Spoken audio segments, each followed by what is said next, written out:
Ça va bien? Hey, merci beaucoup pour la louange ce matin. Ça nous a fait revivre des temps des années 80. Savez-vous quoi? Un matin, là, on vous aurait pris Pierre, Marielle, puis l'autre Pierre, là, aller faire la louange dans une autre église. Là. Il aurait été juste vous autres qui auraient chanté. Parce que quand on va dans une nouvelle assemblée, ils chantent des chants qu'on n'a absolument aucune idée de quoi ça vient. Mais ça, là, on n'a même pas besoin de cet acte. On commence à chanter, on rentre dans la louange, puis c'est ça, puis merci Seigneur. C'est puissant, hein? Oh, non. C'est le fun d'avoir une église d'un certain âge, hein?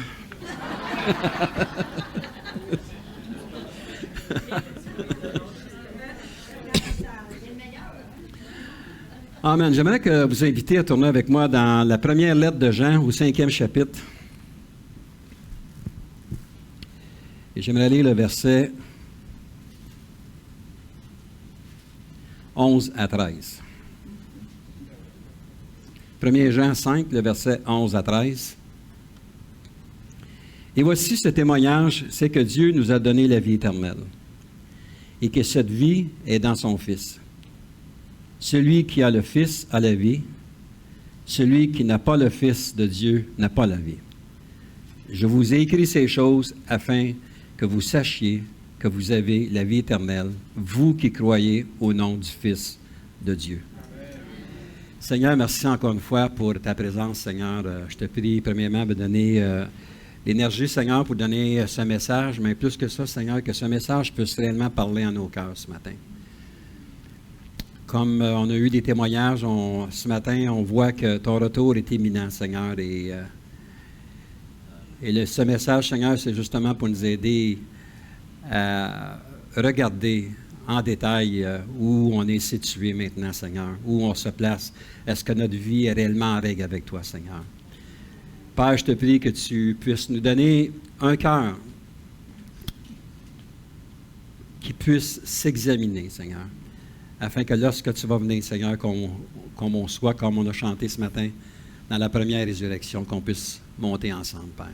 Donc, merci, Père, pour tout ce que tu fais. Dans le nom de Jésus, on a prié. Amen. Amen. Donc, le titre du message ce matin, c'est l'importance de savoir. Depuis quelques semaines, j'étudie les 4 derniers livres de la Bible, les 3 lettres de Jean et aussi l'Apocalypse, qui ont le même auteur, Jean. Et lorsque je réfléchis à voix haute, j'ai de la difficulté à comprendre un petit peu l'attitude que l'empereur Domitien avait envoyé Jean sur l'île de Patmos. Il ne savait pas comment l'apôtre serait béni en recevant la révélation concernant l'Apocalypse sur les choses à venir et concernant le monde. Tu sais, souvent le malin pense de nous punir et Dieu, lui, a toute une autre opinion là-dessus. Souvent, comme enfant de Dieu, on est souvent porté à vouloir se défendre et on n'a pas à se défendre contre personne. Dieu est notre justice. Dieu va faire que la situation que l'on vive puisse être productive pour nous, mais dans ce cas ici, vous allez voir ce matin comment est-ce que ça peut être très important pour nous qui sommes l'Église des temps de la fin. L'apôtre Jean est celui qui a dénoué l'impasse dans laquelle le prophète Daniel était sans réponse. Juste, je devrais parler de ce passage-là. Si vous regardez dans Daniel 12 et le verset 9 à 10,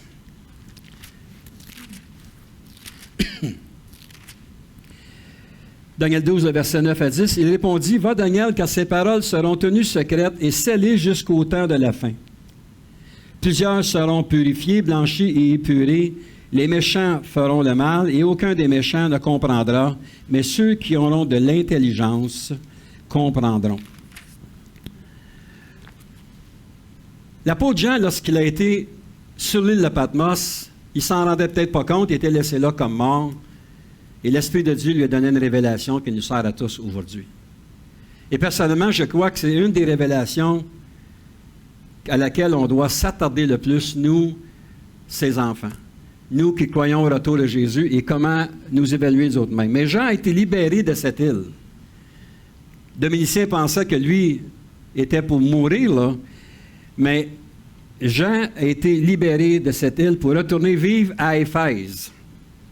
Ils vivent encore d'autres situations. Et Jean est possiblement le dernier des apôtres, la première garde qu'on a eue, qui était sur cette terre. Et on retrouve vers la fin des siècles. Et aujourd'hui, à travers ces lettres-là, on va regarder pour quelques semaines en tout cas, comment ça peut être révélateur dans notre vie pour chacun de nos cœurs, pour une source d'encouragement. Comme j'écrivais tantôt, Jean a écrit un évangile, 3 lettres, et l'Apocalypse. Toujours d'une façon à parler de la personne de Jésus. Si vous connaissez quelqu'un qui s'est donné à Jésus, la référence souvent qui est donnée, et on en a en arrière, c'est l'Évangile de Jean.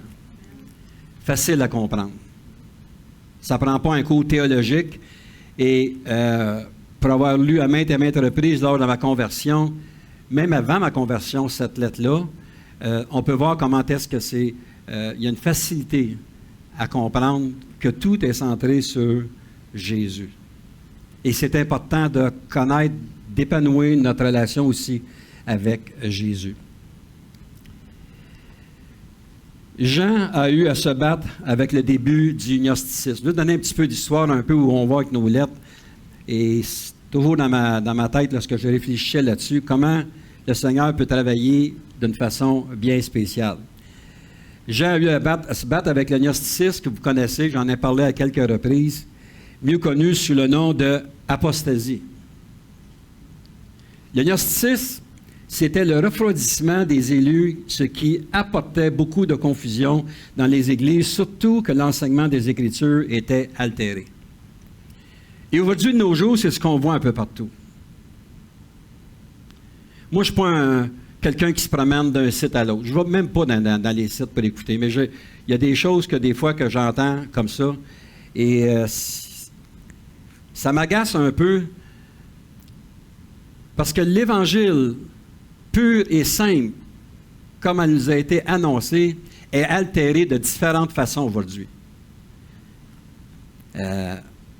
Quelqu'un témoignait un jour que, écoute, ça ne donne absolument rien de croire à l'enlèvement, on est déjà dans le millénaire. Il y a des gens qui disent, défendent des paroles qui sont bibliques, la parole de Dieu, de dire, Seigneur, il n'y aura pas une deuxième... les gens n'auront pas une deuxième chance. Il n'y aura pas de 144 000 Juifs qui vont aller à travers la terre pour annoncer la parole de Dieu. Non, les chiffres ne sont pas nécessairement exacts. Quand on commence à jouer dans l'exactitude de la parole de Dieu, on s'en va sur un terrain glissant. Lorsque j'ai fait l'étude du livre de Daniel, j'ai été, même moi, estomaqué de voir comment c'est précis, mais précis d'une façon, c'est pas comprenable. Du temps de Daniel, aller jusqu'au temps que Jésus est venu, comment est-ce que cette prophétie-là est claire, nette et précise? Mais on peut se laisser aller à toutes sortes d'hérésies, de choses qui ne sont pas sérieuses par rapport à Jésus, pour altérer la parole de Dieu. Et frères et sœurs, en 2023, en novembre 2023, ce n'est pas le temps d'altérer la parole de Dieu. C'est réellement le temps de la mettre en application dans son intégrité. Le gnosticisme nous parle de Dieu. La connaissance, la lumière, la vérité et du salut, mais enseigné différemment de la façon que Jésus l'apportait. Si je reviens à l'Évangile de Jean, mais on commence à lire l'Évangile de Jean, on commence à voir comment... À travers cela, Jésus était précis sur les choses à s'en venir. Mais merci pour l'Esprit qui a parlé à l'apôtre Jean, qui était capable d'écrire cette lettre-là dans une simplicité, comme je disais tantôt, facile à tout le monde de comprendre. Il n'y a rien de compliqué avec le Seigneur. Mais humainement parlant, on tente de tout compliquer, nous autres. C'est si simpliste de simplement dire « Jésus, je t'accepte comme sauveur » que humainement parlant, c'est quelque chose que... il doit y avoir quelque chose de plus. Dans les années 90, il y avait plus que le Saint-Esprit qui a été déversé à la Pentecôte. Il y a un deuxième déversement du Saint-Esprit. Il y a un troisième déversement du Saint-Esprit. Il y a eu un déversement du Saint-Esprit. Il y a eu un seul Jésus qui est mort sur la croix pour nos péchés, qui est ressuscité et qui est monté à la droite de son Père pour agir d'avocat auprès de nous. Et c'est à nous de regarder toutes ces choses-là. C'était une forme aussi de nouvel âge. Là, en 1993, j'ai fait une étude sur les faux dieux et j'ai étudié un petit peu le nouvel âge. Pas parce que je voulais aller dans le nouvel âge, mais je voulais comprendre ce que je disais, je voulais savoir de quoi je parlais. Et puis, il y a quelque chose de spécial que j'ai compris là-dedans qui donne... Le nouvel âge, c'est quelque chose qui donne goutte à goutte. Un petit peu à la fois. Et même un des interlocuteurs disait que, bon, le nouvel âge, qu'est-ce qu'il y a de bon avec ça? Si ça ne fonctionne pas, bien, on change un petit peu la façon de l'amener et puis finalement, les gens vont accepter ce qui est enseigné. C'est un peu le gnosticisme. Le gnosticisme, bien, ça a été dans le temps de Constantin, 300 quelques années après Jésus-Christ, où la religion s'est envahie notre société, où les règlements ont été changés ou ont été modifiés. Si vous prenez le temps d'étudier, vous allez voir qu'il y a plusieurs fêtes qui viennent de là, qui n'ont aucun sens, qui n'étaient même pas bibliques. Moi, j'ai été élevé dans la religion catholique, mais je n'ai pas peur de le dire. J'étais un bon pratiquant catholique. Mais dans mon temps, il y avait le mois de Marie. Dans mon temps, il y avait le mois de Joseph. Dans mon temps, il y avait la présentation, il y avait l'annonciation. Il y avait toutes ces choses-là que lorsque je suis venu, après 33 ans de vie normale, d'après moi, je pensais que c'était normal, face à l'Évangile, j'ai commencé à me poser des questionnements. Est-ce qu'ils ne sont pas en train de me remplir ou si ça ne fait pas 33 ans que je me fais emplir par une religion? Puis aujourd'hui, il continue, il change le message. Et le message, ce n'est pas une question de dénomination ou de religion. C'est une question de relation avec le Seigneur Jésus. Comment c'est important de le croire, d'accepter sa parole telle qu'elle est, puis si on ne comprend pas certaines choses dans la parole, on n'a pas à peine à courir à droite et à gauche pour chercher la vérité. Le Saint-Esprit de Dieu qui nous a été donné va nous dévoiler en son temps les choses que l'on doit comprendre. On n'a pas à courir à droite et à gauche. On doit s'appuyer. Et c'est ça qui amène une certaine forme d'incertitude dans le monde chrétien aujourd'hui. Les gens courent à droite et à gauche. On voit comment est-ce que toutes sortes de rassemblements, sont rassemblements de ci, le rassemblement de ça, qui sont organisés pour justement emmener l'Évangile sur une autre forme. Il n'y a pas d'autre forme, frères et sœurs. C'est la seule forme qui existe. C'est la parole de Dieu contenue dans 66 livres. Et c'est à nous, à se mettre sur nos genoux et à demander au Saint-Esprit de Dieu de nous éclairer afin que l'on puisse bien comprendre sa parole. L'apôtre Jean est souvent appelé l'apôtre de l'amour. Il y en a qui disent, si tu veux devenir un vrai apôtre de l'amour, c'est l'apôtre Jean. Ben, c'est vrai. Mais il ne se gêne pas pour dénoncer les faussetés énoncées par les faux enseignants. Faire attention aux faux enseignements. 1 Jean 4 et le verset 1, le même Jean que l'on parle ce matin, « Bien-aimés, n'ajoutez pas foi à tout esprit, mais éprouvez les esprits, pour savoir s'ils sont de Dieu, car plusieurs faux prophètes sont venus dans le monde. » Ça, c'est un apôtre de l'amour. Quelqu'un qui dit, ne croyez pas nécessairement à ce que je dis, mais comme il l'a écrit, éprouvez les esprits. Allez dans la présence du Seigneur. Seigneur, ce que j'ai entendu ce matin ou la semaine passée, es-tu capable de me le montrer, que ce soit une chose qui soit véridique dans ma vie?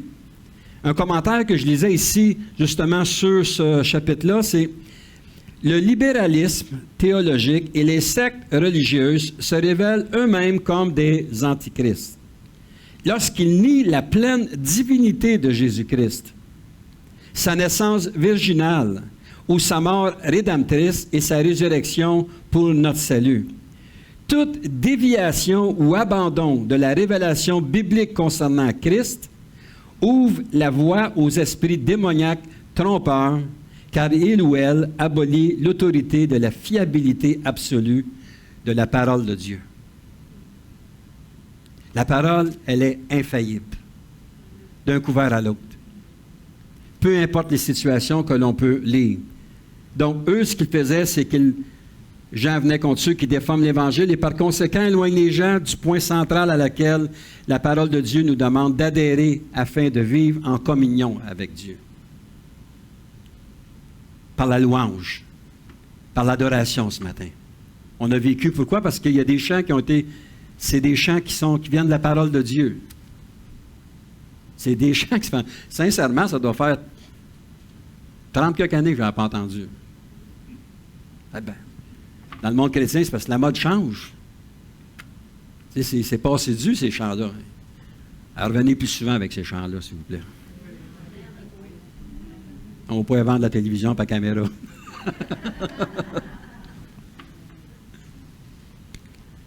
Être en communion avec Dieu. Comment? La vérité, la véracité de la parole de Dieu. L'importance de vivre une foi obéissante. L'importance de la sanctification, c'est ce qu'on va voir dans les prochaines semaines. L'amour avec Dieu versus l'amour du monde. Hier, on était dans un party de famille, dans un pub, un bar, nommez-les comme vous voulez. Ben oui, j'étais là. J'avais pas le choix, c'était la fête. La sœur, on a payé notre souper pour aller là, puis on a juste soupé. Juste pour vous dire qu'on n'a pas été là. De toute façon, je n'étais pas en forme, vous veillez tard. Mais je regardais tous mes beaux-frères, mes belles-sœurs, puis tout le monde, puis les chansons à répondre, puis les chansons à double sens, peu importe. Je ne sais pas ce que ma femme en a pensé. Et on n'appartient plus à ce monde-là. Si vous n'avez jamais connu ça, là, efforcez-vous pas de connaître ça. C'est terrible. Parce que lorsqu'on est là-dedans, comme je vous ai dit, moi, ça fait 33 ans que je trempais dans cette chose-là, excessivement difficile de s'en sortir, de se faire nettoyer, purifier la pensée pour penser d'une façon pure, comme le Seigneur nous demande. La raison de cette lettre est un puissant antidote contre la légèreté théologique répandue aujourd'hui. Ceux qui n'aiment pas les enfants de Dieu, ceux qui ne s'abstiennent pas contre les tentations, le péché et qui refusent de vivre dans la lumière et la vérité. Cette lettre s'adresse à l'Église, ce qui a été donné par le même auteur que dans le chapitre 2 et 3 de l'Apocalypse. L'Apocalypse qui se concluait par que celui qui a des oreilles pour entendre ce que l'Esprit dit aux Églises. Est-ce qu'on entend encore ce que l'Esprit dit aux Églises? Après que l'apôtre Jean ait reçu cette révélation sur l'île de Patmos, mettez-vous sur l'île de Patmos. Avant que j'aille dans mon message, j'ai 5 points que je vais toucher ce matin. Avant d'aller dans le message, on se place ce matin sur l'île de Patmos. Battu à mort, laissé là comme mort. Et soudainement, l'Esprit dit, Jean, monte ici, puis vois tout ce qui va arriver. La révélation qui arrive. Lui, il devait être comme ça, lorsqu'il entendait ces paroles qui venaient de quelque part, qu'il pouvait voir. Il a pu voir l'Église, comment elle se détruisait. Il a pu voir aussi la fin de l'Apocalypse à tous ceux et celles qui n'accepteront pas Jésus. Et lorsque je pensais ce matin, pas ce matin, cette semaine, je priais pour Israël, je disais, Seigneur, dans le fond, c'est pas nécessairement la paix qu'Israël a besoin, c'est une conversion. Ils ont besoin de se convertir. On voit des images qui sont données par la télévision que des Juifs qui tirent à bout portant sur d'autres. Ceux de la Palestine sont peut-être responsables, je ne sais pas quoi. On ne connaît même pas tous les détails. On ne sait pas c'est quoi les dessous. On entend parler d'une bride, on entend parler souvent de notre frère qui a été là-bas. Il va nous donner juste qu'est-ce qu'il sait, qu'est-ce qu'il peut capter. Mais le fond de l'histoire, elle est écrite. Il faut que ça arrive. Oui, la paix va venir en Israël, comme j'ai déjà dit, dans des temps fâcheux. Prions pour qu'Israël accepte Jésus comme Seigneur et Sauveur de leur vie. Et on va peut-être voir des choses arriver. Donc, imaginez-vous, je reviens sur l'île de Patmos, Jean est là, puis finalement, il a vu tous ces chapitres-là d'Apocalypse que l'Esprit a donné, Imaginez-vous, il devait en avoir dans la tête, pas à peu près, là. Finalement, il sort de ses blessures, parce que Patmos était peut-être, à 80 km d'Éphèse. Il sort de cette île-là, il s'en va à Éphèse, puis là, il commence à écrire. Si vous auriez été sur l'île de Patmos, et si Dieu vous ferait vivre réellement ce qui s'en vient dans les fins de la temps, fin de la temps, ouais, c'est du temps, pensez-vous que votre message ne changera pas? Moi, je réfléchissais sérieusement, là, j'ai toujours réfléchi sérieusement, mais là, c'était plus fort que d'habitude de dire, c'est à ça que ceux qui ne se convertissent pas s'en vont. Comment c'est important pour nous de donner le message. Et Jean a commencé à écrire. Être mis à l'écart comme mort sur une île, mais quand l'Esprit de Dieu se sert de cette situation-là pour lui dévoiler quoi? Mais si on regarde dans l'Apocalypse 1 au verset 19, qui est la base de l'Apocalypse, écris donc ces choses que tu as vues, ceux que tu as vues avant, celles qui sont, c'est-à-dire la situation présente, et celles qui doivent arriver après elles. Écris ça. Il l'a écrit dans l'Apocalypse, mais il a commencé à allonger son message plus en longueur, plus explicatif, afin que l'on puisse comprendre. Les choses qui s'en viennent, je crois que le message du prédicateur va changer de ton. Le Seigneur, en tout cas, le Seigneur me parle, puis je suis convaincu que le Seigneur vous parle. Un matin, quand on chantait, nous montons ensemble. Je me souviens, lorsque je suivais l'évangéliste Mario Mascotte, c'était son chant, ça. Et à chaque fois qu'on était là, il voulait chanter ça, puis il disait parce qu'on était à l'orchestre qui suivait Mario Mascotte dans ce temps-là. Puis il commençait à chanter. J'ai dit, garde Mario, j'ai dit, on va jouer la musique, puis après ça, tu prends la note qu'on va te donner, parce qu'il n'était pas off, ça. Mais il était tout fleu, tout femme. Nous montons ensemble, je vois du nord, du sud, de l'est, de l'ouest. C'est ça qu'on faut commencer à regarder. 3 lettres furent envoyées après son séjour sur l'île de Patmos, envoyées en Asie mineure, donc le message du salut était destiné à des gens autres que les Juifs. Jean est sorti du milieu de Jérusalem où il était, envoyé sur l'île de Patmos pour s'en aller où? En Asie mineure. À Éphèse. Si vous regardez sur une map aujourd'hui, Éphèse c'est en haut, la Turquie est là, Éphèse c'est complètement à l'ouest, près de la Méditerranée. Il a été envoyé là pour être une forme d'approbation du ministère que l'apôtre Paul avait fait auparavant. Mais encore plus pointilleux dans sa façon d'amener la parole. L'apôtre Jean retourne à Éphèse, il écrit ces 3 lettres, voulant sensibiliser le cœur des enfants de Dieu à prendre conscience sur certains points observés, afin qu'un jour nous soyons tous dans la présence de Dieu. Ce que je trouve aujourd'hui, frères et sœurs, c'est que l'Évangile est minimisé. Le mot péché est enlevé dans les prédications. Le mot sang est enlevé. Croix, toutes ces choses-là sont enlevées parce que ça fait peur au monde. L'Apocalypse n'est plus nécessairement prêché. Pourquoi? Ça peut faire peur au monde. Mais quand je suis venu au Seigneur en 1985, il n'y a pas un mois qu'on n'entendait pas parler de l'Apocalypse. Puis on voulait savoir ce qui se passait. Pourquoi? Parce qu'on ne voulait pas être dans l'Apocalypse, surtout à partir du chapitre 4 jusqu'à la fin. Mais aujourd'hui, tout ça, c'est...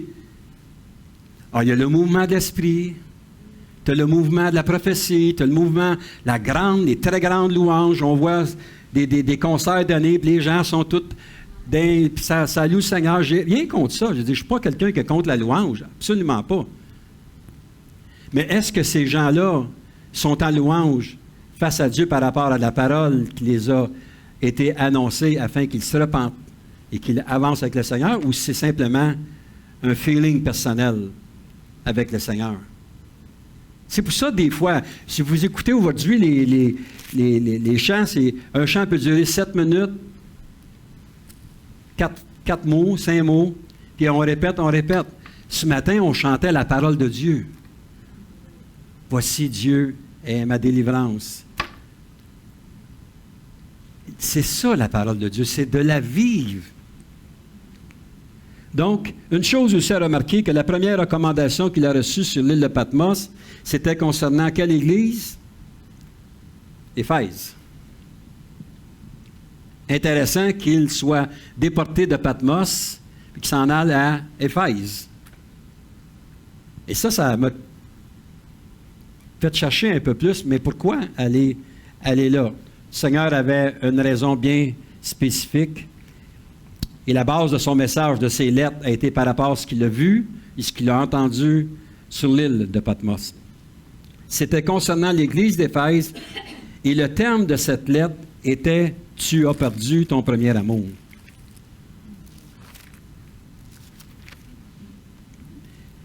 Si on lit dans l'Apocalypse 2, le verset 4 à 8, ici s'adresse à l'Église d'Éphèse, « Ce que j'ai contre toi, c'est que tu as abandonné ton premier amour. Souviens-toi donc d'où tu es tombé. Repens-toi et pratique les premières œuvres, sinon je viendrai à toi et je t'ôterai ton chandelier de sa place, à moins que tu ne te repentes. Tu as pourtant ceci, c'est que tu es les œuvres des Nicolaïtes, œuvres que j'ai aussi. Nicolaïtes, ce sont des œuvres par rapport à la censure, par rapport au sexe, par rapport à toutes ces choses-là. Tu haïs ces choses-là. Œuvre que j'ai aussi, que celui qui a des oreilles entende ce que l'Esprit dit aux églises. Qu'est-ce que l'Esprit voulait dire? Mais c'est pas compliqué. On a beau être contre ci, on a beau être contre ça, je ne suis pas pour ci, je ne suis pas pour cela. C'est bien dans notre vie de faire quelque chose comme ça, de mettre des traits. Mais est-ce qu'on prend le temps de s'examiner soi-même? Si en nous, il y a des œuvres qui ne sont pas nécessairement appréciées de Dieu. J'espère qu'on n'est pas comme eux qui étaient adonnés aux Nicolaïtes, mais dans notre vie personnelle, chacun de nous, on se doit de faire une pause et de dire, est-ce que je marche réellement avec le Seigneur? Est-ce que je vis pleinement avec le Seigneur? Est-ce que je travaille à tous les jours pour changer, être conforme à la parole de Dieu? Donc, l'apôtre Paul, comme on dit tantôt, est retourné sur l'île d'Éphèse, et dans 1 Jean 3, et le verset 1 à 3, il nous dit ici, « Voyez quel amour le Père nous a témoigné, pour que nous soyons appelés enfants de Dieu, un beau chant qu'on fait aussi. Et nous sommes, si le monde ne nous connaît pas, c'est qu'il ne l'a pas connu. Il dit, bien-aimés, nous sommes maintenant enfants de Dieu, et ce que nous serons n'a pas encore été manifesté. Mais nous savons que lorsque cela sera manifesté, nous serons semblables à lui, parce que nous le verrons tel qu'il est. Quiconque a cette espérance en lui se purifie, comme lui-même est pur. » Et c'était l'essence même de cette lettre-là, cette première lettre qu'il a envoyée, la purification, la sanctification de nos cœurs. Donc, ce matin, il y a 5 points que je veux donner brièvement.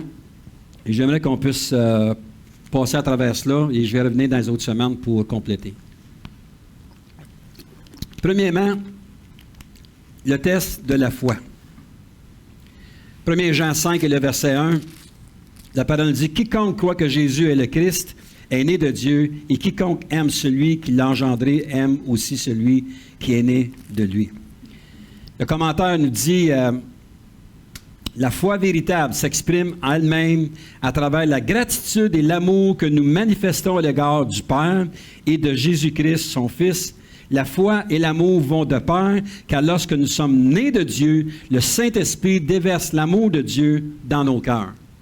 Donc, si l'Esprit de Dieu déverse l'amour de Dieu dans nos cœurs, on veut automatiquement se purifier pour être peu comme Jésus l'a été. Nous ne pouvons pas être un enfant de Dieu sans croire à Dieu et à la personne de Jésus, le Fils promis, comme le Sauveur du monde.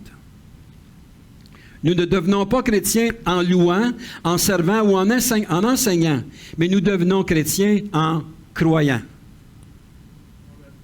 Si on croit, nous devenons enfants de Dieu. Et si nous croyons réellement, sérieusement, l'Esprit de Dieu va commencer en nous une forme d'épuration pour qu'on devienne, je ne veux pas dire parfait, mais pas parfait comme lorsqu'on va être dans la présence de Dieu. Dans Jean 1, 4, 1, 3, comme on a lu tantôt, ça nous dit « N'ajoutez pas foi à tout esprit, mais éprouvez les esprits pour savoir s'ils sont de Dieu, car plusieurs faux prophètes sont venus dans le monde. Reconnaissez à ceci l'Esprit de Dieu. Tout esprit qui confesse Jésus-Christ, venu en chair, est de Dieu, et tout esprit qui ne confesse pas Jésus n'est pas de Dieu, c'est celui de l'Antéchrist, dont vous avez appris la venue et qui maintenant est déjà dans le monde. » Donc, on voit comment est-ce que Jean était allumé par rapport à ce qu'il avait, la révélation qu'il avait eue sur l'île de Patmos. Il a pu voir que déjà cette manigance-là de l'Antéchrist était déjà active dans son temps, lui. Vous savez, l'Antéchrist ne viendra pas, mais que l'Église soit enlevée, là. On va le voir dans sa vraie forme. On ne le verra pas. Non, moi, je peux te dire qu'on ne le verra pas, l'Antéchrist. Je pense qu'il est en place à l'heure actuelle, mais on ne le verra pas. De toute façon, ça ne m'intéresse pas de le voir. Pas compliqué. Mais lui, l'apôtre Jean l'a vu dans ce rêve spirituel-là de qu'est-ce qu'il était pour faire, la manigance qu'il était pour créer au travers les Juifs. Comment il était pour jouer, manipuler à travers la chrétienté, à travers le monde entier.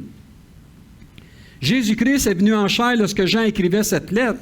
Il y avait un enseignement qui se donnait en ce temps-là que répandait en voulant minimiser la diété de Jésus, pas qu'il n'était pas né, mais l'importance donnée à sa venue n'était pas comme ceux qu'enseignait l'apôtre. Aujourd'hui, dernièrement, on a rencontré des gens qui se disent de connaître le Seigneur puis qui ont de la difficulté avec la naissance de Jésus. Ouais, mais es-tu réellement, ils ont de la difficulté à accepter Dieu comme qui il est. Tu sais, des gens qui vont à l'Église, des gens qui se posent toutes sortes de questions, des gens qui disent « Moi, j'accepte le Seigneur comme sauveur, mais je ne crois pas à la parole de Dieu. » Non, mais tu sais, je veux dire, c'est des choses qu'on a entendues, là. C'est triste de voir ça. Si réellement tu es né de nouveau, moi, quand j'ai donné mon cœur à Jésus, mon petit Nouveau Testament ne s'éloignait plus de moi. Je trouvais des opportunités pour le lire dans l'après-midi ou le matin ou le soir, peu importe. Mais si j'étais 2-3 jours sans lire la parole, je m'efforçais pour entrer davantage dans la parole de Dieu. Je voulais connaître davantage qui était Jésus et qu'est-ce que Jésus peut faire dans ma vie et ce qu'il a fait pour le monde entier. Donc, on parlait tantôt de la puissance du nouvel âge. Constantin, qui était l'instigateur de cette grande réforme-là.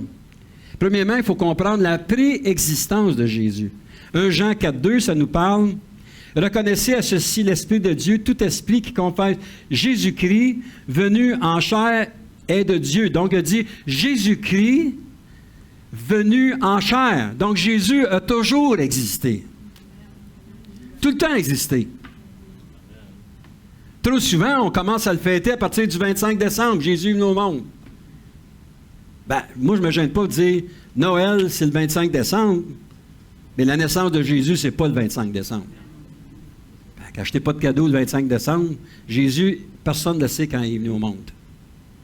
Mais il a toujours existé. Je vais aller un petit peu plus loin dans son incarnation de Jésus. Il passa de l'état esprit à la chair par Marie, sa mère Thérèse. Mais ici, le gnosticisme croit que Jésus est devenu le Christ à son baptême.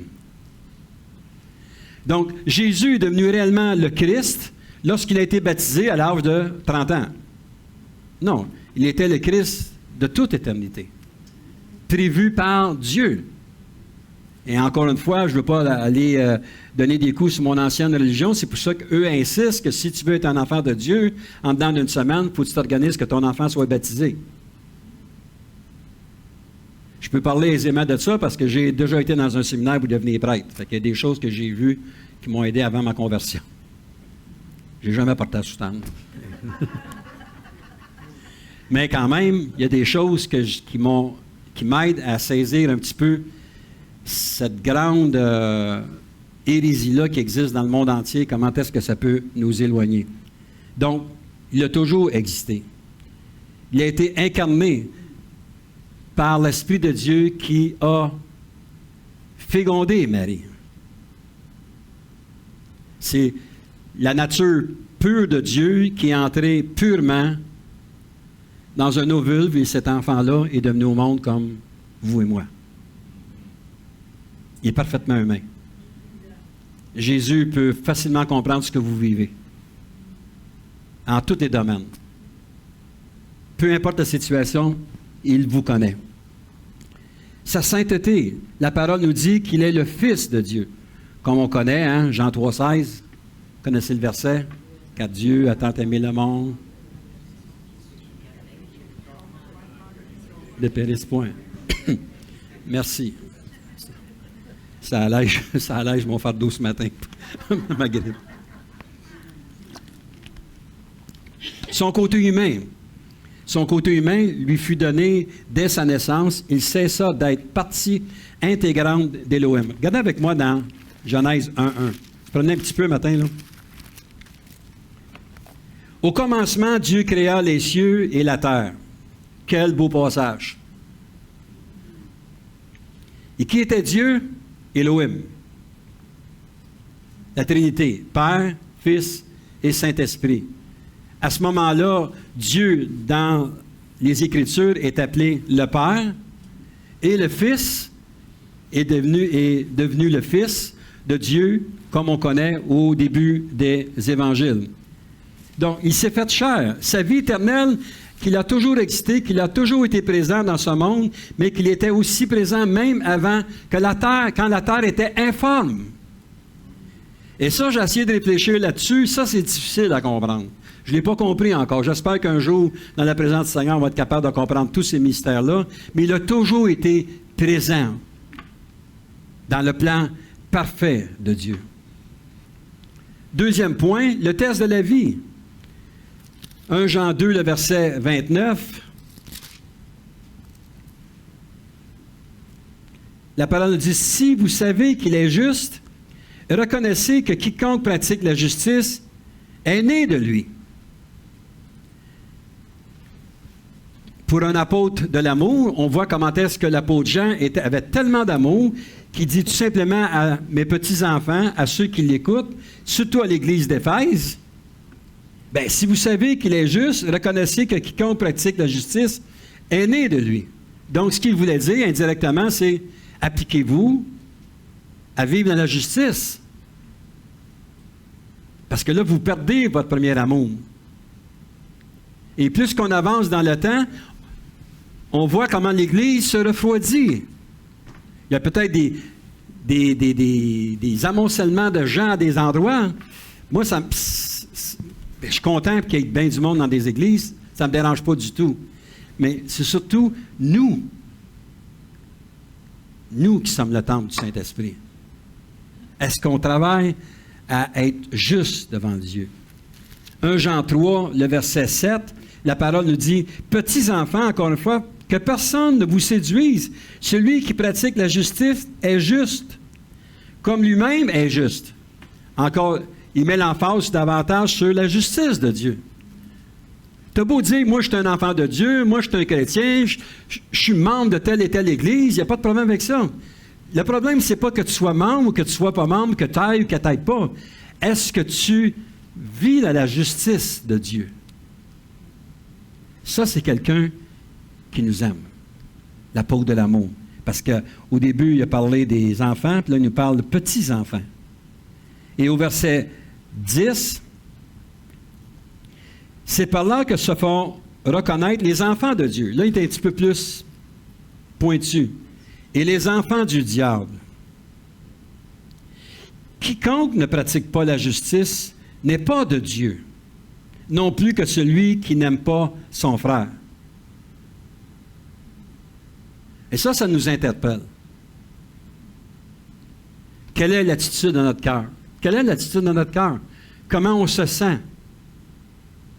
Est-ce qu'on avance jour après jour afin d'être justifié davantage par le Seigneur? Est-ce qu'on demande au Seigneur, « Seigneur, j'ai besoin d'aide. comme Paul l'écrivait dans Éphésiens 2, le verset 8-10, passage que vous connaissez très bien. Éphésiens 2, verset 8, qui nous dit « Car c'est par la grâce que vous êtes sauvés par le moyen de la foi, et cela ne vient pas de vous, c'est le don de Dieu. » Verset 9, « Ce n'est point par les œuvres, afin que personne ne se glorifie, car nous sommes son ouvrage, ayant été créés en Jésus-Christ pour de bonnes œuvres, que Dieu a préparées d'avance afin que nous les pratiquions. »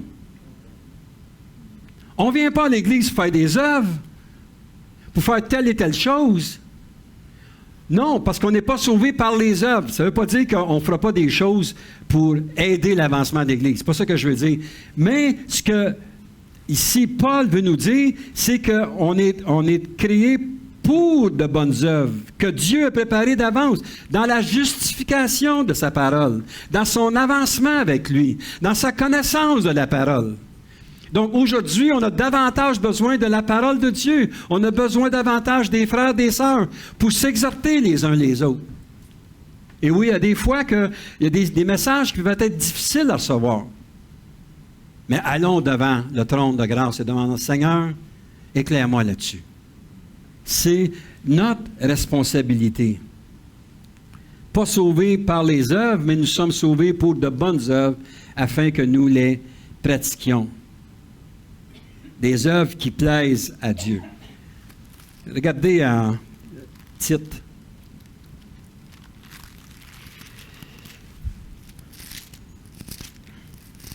Ça en vient là.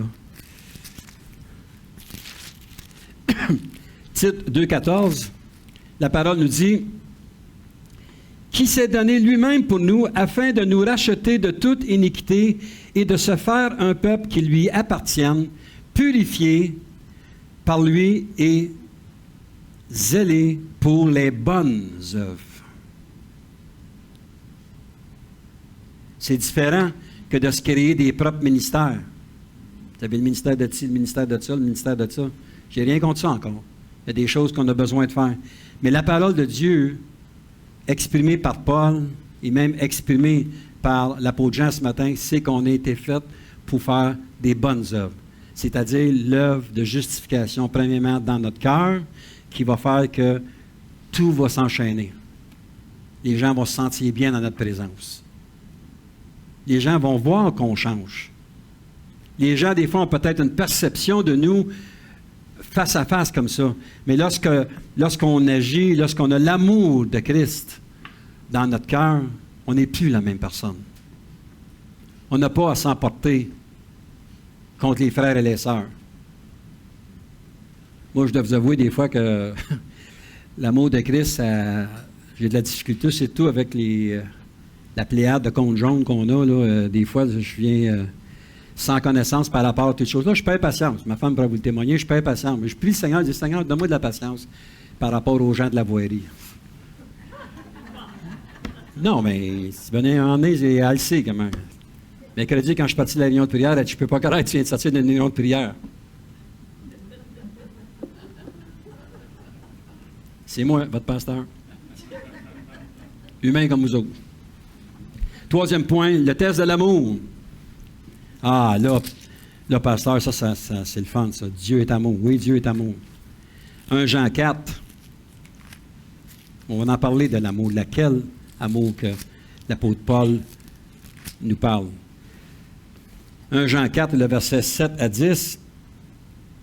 Un autre beau chant. Bien-aimés, aimons-nous les uns les autres, car l'amour de Dieu et quiconque aime est né de Dieu et connaît Dieu. Celui qui n'aime pas n'a pas connu Dieu, car Dieu est amour. L'amour de Dieu a été manifesté envers nous en ce que Dieu nous a envoyé son Fils unique dans le monde afin que nous vivions par lui. Au verset 10, « Et cet amour consiste non point en ce que nous avons aimé Dieu, mais en ce qu'il nous a aimés, et a envoyé son Fils comme victime expiatoire pour nos péchés. » Vous avez déjà entendu ces paroles-là? C'est Dieu qui nous a aimés le premier. Et si Dieu nous a choisis depuis toute éternité, avant que le monde soit monde, notre nom était déjà écrit dans son livre de vie. Il savait qui lui appartenait. Il nous a donné au début son amour, on ne le recevait pas.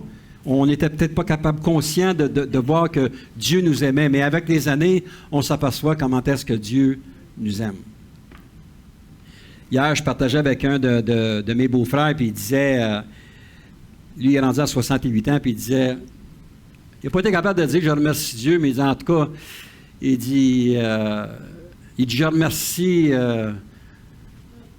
il n'était pas capable de le dire, pour la protection qu'il m'a donnée, tu sais. Parce qu'il dit, je suis bien content que je sois rendu à 68 ans, parce que, en principe, j'aurais dû être mort avant, tu sais. Tu sais, c'est ça. Dieu nous a aimés d'avance. C'est triste de voir comment est-ce que des gens, même dans le corps de Christ, ne réalisent pas l'amour de Dieu. Verset 7, ça nous dit, l'amour est de Dieu. Pourquoi? Parce qu'au verset 8, l'amour est Dieu. Puis qu'il nous a aimés le premier. Nous voyons donc la progression de l'amour dans notre vie quand nous lui appartenons. Donc, nous devons aimer ceux qui sont difficiles à aimer. Spécialement dans nos assemblées. Spécialement dans nos assemblées, frères et sœurs. C'est un éternel combat. Pourquoi? Parce que nous, on peut être sur un beau nuage aujourd'hui, puis notre frère, qui d'habitude est sur un beau nuage, il n'est pas sur un bon nuage. Puis ça ne marche pas. Le Seigneur, ce qu'il veut, c'est que l'on puisse s'aimer. Puis quand on a de la difficulté à aimer un frère ou une sœur, bien, retournons à notre cœur, puis dire, Seigneur, guéris les choses qui doivent être guéries dans mon cœur.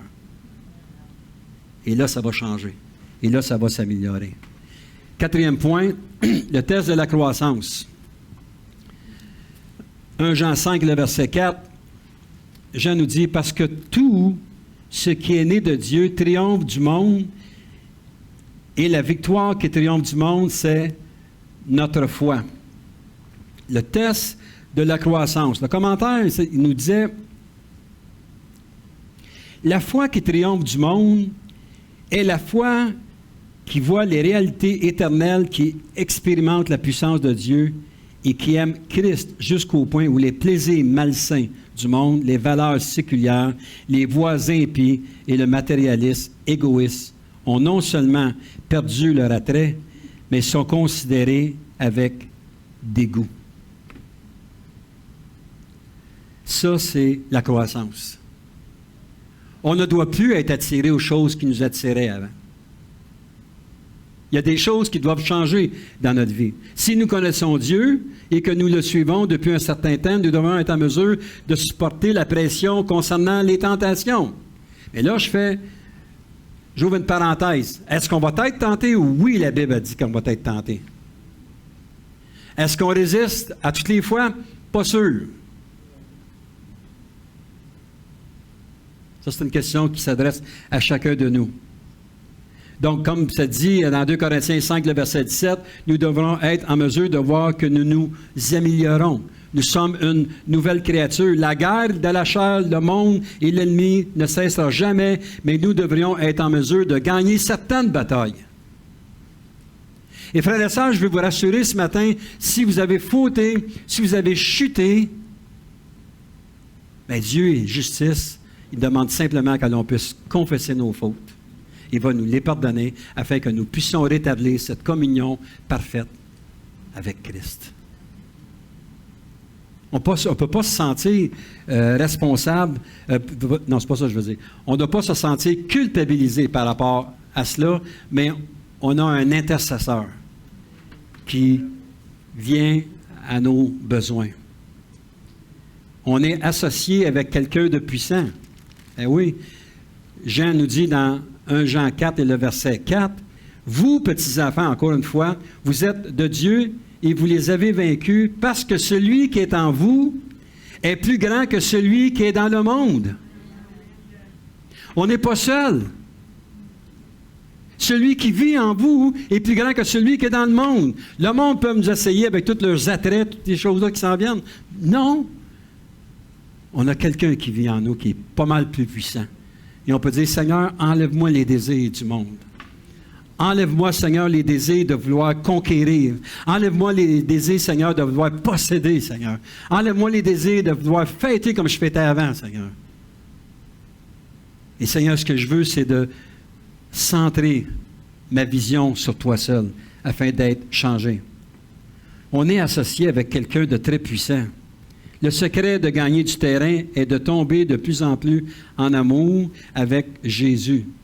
C'est de gagner du terrain, de focusser sur le Seigneur, sur les ruses. On n'a pas juste à focusser sur les ruses de l'ennemi, mais en marchant comme le monde, mais plus grand est celui qui vit en moi. L'ennemi veut il veut nous faire chuter.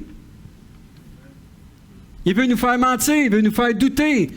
Il veut nous faire voir des choses qu'on ne veut pas voir. Le Seigneur, lui, est là, non. Non, non, non. On n'a pas à focusser sur ces choses-là. On doit commencer justement peut-être à louer l'Éternel, à l'adorer, à le prier. Et si on est capable de prier en langue, allons prier en langue. On sort de ce monde pour justement être avec l'Esprit de Dieu. On a besoin, frères et sœurs, de se rapprocher davantage de Dieu. Et le dernier test, c'est le test du péché. Pourtant, cet évangile, pas cet évangile, mais cette épître-là qui est réputée pour un épître d'amour, parle très bien du péché. 1 Jean 5, le verset 18, « Nous savons que quiconque est né de Dieu. » Donc ici, il parlait à l'Église d'Éphèse. On est né de Dieu. Réveillez-vous, l'Église. Éphèse, je ne parle pas de nous autres de Varennes, là. Ne péchez point. Mais celui qui est né de Dieu se garde lui-même, et le malin ne le touche pas. La plus grande erreur aujourd'hui qui existe dans nos églises, c'est que le péché n'est plus traité ou expliqué comme un péché. Est présenté comme une erreur. C'est une erreur. Ah, ouais, écoute, tout le monde fait des erreurs, tu sais.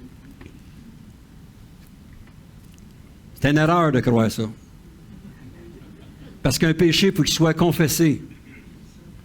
Un péché, il faut qu'il soit dévoilé, donc sorti automatiquement de notre cœur. Le mot péché est tough à prendre. Il est tough à prendre, le mot péché. On n'aime pas ça l'entendre, le mot péché. On n'aime pas ça entendre le mot enfer. De temps en temps, je prie, mon Dieu, pardonne-moi de mes erreurs. Je sais que c'est le péché. Amen. Exact. On met ça moindre que ce que c'est ça. Les gens ont dit, oh, écoute, il ne faut pas nécessairement, en tout cas, je ne veux pas aller là-dedans ce matin, là, mais ce que tu dis, mon frère, tu as raison là-dessus. Tu sais. On veut se déculpabiliser en atténuant un petit peu, mettant un petit peu de... On dirait qu'on prépare le prochain péché. OK. Tu l'as dit.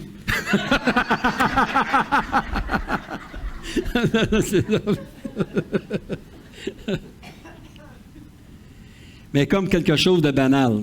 1 Jean 3. Achève, là. 1 Jean 3 et le verset 6. On va regarder quelques versets. Quiconque demeure en lui ne pêche point. Quiconque pêche ne l'a pas vu et ne l'a pas connu. Verset 9. Quiconque est né de Dieu ne pratique pas le péché, parce que la semence de Dieu demeure en lui, et il ne peut pécher parce qu'il est né de Dieu.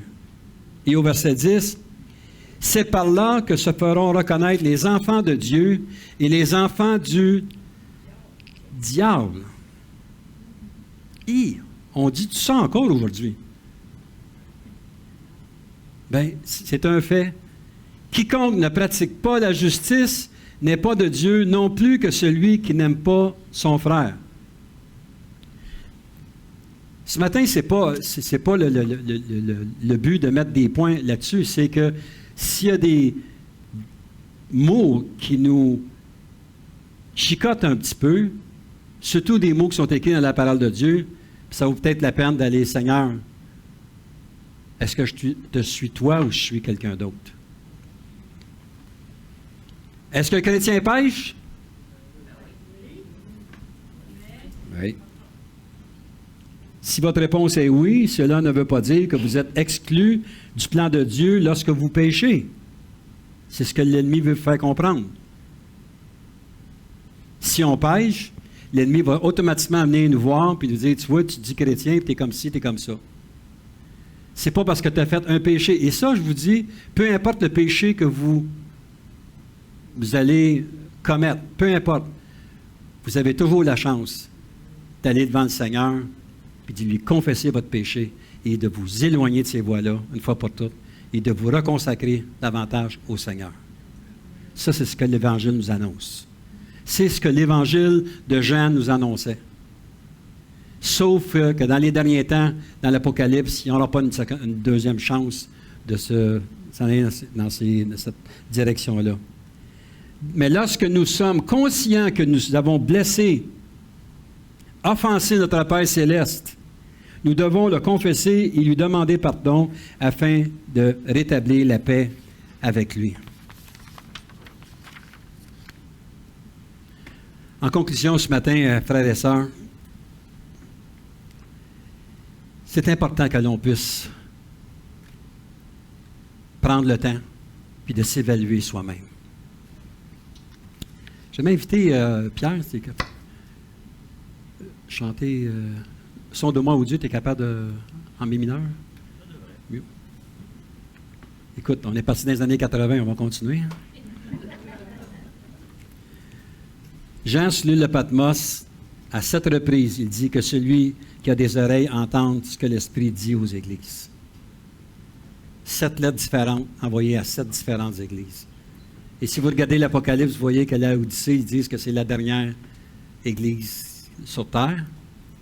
Mais n'empêche que les problèmes étaient au tout début à l'église d'Éphèse. Donc ce matin, ce que je vous demande, c'est que l'on puisse simplement réfléchir sur cette parole-là. Un psaume que vous connaissez, on va le chanter.